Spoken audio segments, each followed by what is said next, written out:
नमस्कार दोस्तों, खान सर को इंटरिम प्रोटेक्शन मिल गई यानी अंतरिम संरक्षण मिल गया और ऐसे में अब गिरफ्तारी तो नहीं हो सकती, लेकिन अब पुलिस पूछताछ जरूर करेगी क्योंकि कई सारे सवाल सामने आए थे। दरअसल सवाल ये सामने आया था इस पूरे मसले को लेकर कि क्या गार्ड्स ने जो गोलियां चलाई वो खान सर के यानी फैजल खान के कहने पर चलाई, और इसी के तहत इन्वेस्टिगेशन शुरू हुई। एफआईआर में उनका नाम दाखिल किया गया, टीमें बनाई गई और उनको खोजने की कवायद शुरू हुई, लेकिन वो फरार चल रहे थे। इस बीच वो कोर्ट पहुंचे और कोर्ट से उनको रिलीफ मिल गया। लेकिन इतना ही नहीं, अब इस पूरे मसले को लेकर पुलिस का कहना है कि वो जांच तो करेगी, क्योंकि बेल मिलने का मतलब ये नहीं होता या इंटरिम प्रोटेक्शन मिलने का मतलब ये नहीं होता कि आप दोषी हैं या नहीं है। सवाल यह है कि एक जांच होगी, क्योंकि खान सर के जो कोचिंग सेंटर है वहां पर हंगामा हुआ था। उसके बाद गार्ड्स ने यह कहा जा रहा है कि आत्मरक्षा के तहत ये गोलियां चलाई, और गार्ड्स का बयान सामने है जिसमें उन्होंने कहा कि फैजल खान ने कहा कि गोलियां चलाओ। सवाल ये उठता है कि जब इस तरह से अटैक होगा तो नेचुरली गार्ड्स ऐसी परिस्थिति में क्या करेंगे, ये मैं आपके ऊपर छोड़ता हूं। इसको लेकर पुलिस का क्या कहना है, बयान जो सामने है वो सुनिए।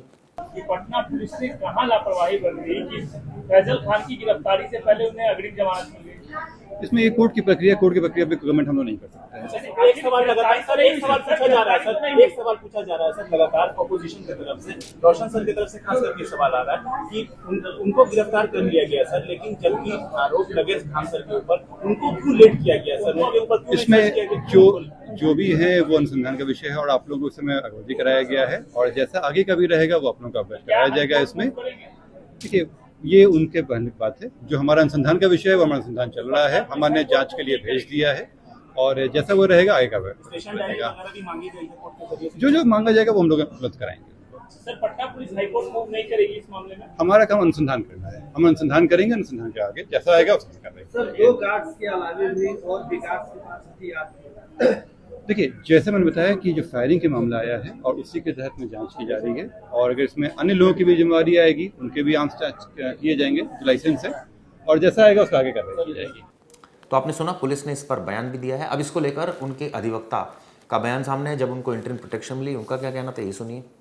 जज के द्वारा दे दिया गया है और डायरी और एंटीसीडेंट की मांग की। अगला डेट कब का रखा गया है? अभी डेट फिक्स नहीं हुआ है, बाद में पता लगेगा। ये तो नो कोरोसिव से तो राहत मिल गई अरेस्टिंग, इसका मतलब होता है अरेस्टिंग स्टे।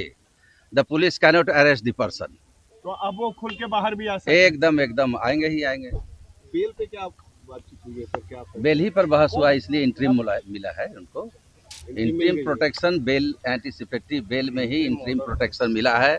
अरेस्टिंग स्टे हो गई है, अब वो जहाँ चाहे फ्री हैं, घूम सकते हैं, आ सकते हैं। जो दो लोग और जेल में से हाँ, उनके लिए डायरी कॉल की गई है, एंटीसीडेंट कॉल किया गया है बाय द लॉर्ड मजिस्ट्रेट। अगली डेट कोई दी गई है? उसमें 10 तारीख को है। वो दूसरे वाले में 10 तारीख को हाँ, जो कस्टडी में है गार्ड्स लोग, उनके बारे में 10 हाँ 10 तारीख को है। तो अगले आदेश में क्या खान सर को भी पेश होना होगा या आप लोग? मन होगा तो आ सकते हैं, नहीं तो कोई जरूरत है उनको आने की आवश्यकता नहीं है। सुनना होगा तो आ सकते हैं, ऐसे कोई नेसेसरी नहीं है कि he will appear before the court. Without direction of the court there is no necessary. Court ने क्या कहा था? जो बोली आप लोगों ने जो दलील दी कोर्ट ने कैसे माना उसे? जो दलील दी गई उसको एक्सेप्ट किया गया, अकॉर्डिंग टू लॉ प्लेस किया गया है, इसको एक्सेप्ट किया गया है, इसलिए इंटरिम प्रोटेक्शन अभी दिया गया है, और बाकी आगे जमानत पर सुनवाई होगी केस डायरी आने के बाद।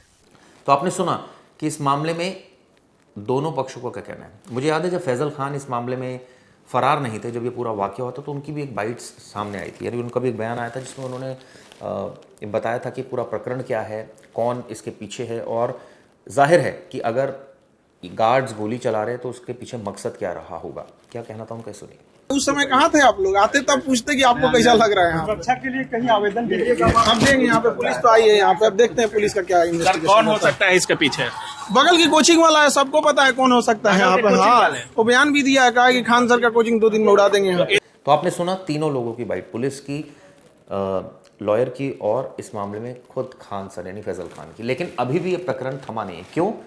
क्योंकि संकट तो है, लेकिन एक बात और सच है कि अगर किसी के कोचिंग इंस्टीट्यूट पर इस तरह से हंगामा किया जाएगा तो एक इंसान डर जाएगा, और जब डर जाएगा तो वो क्या करेगा।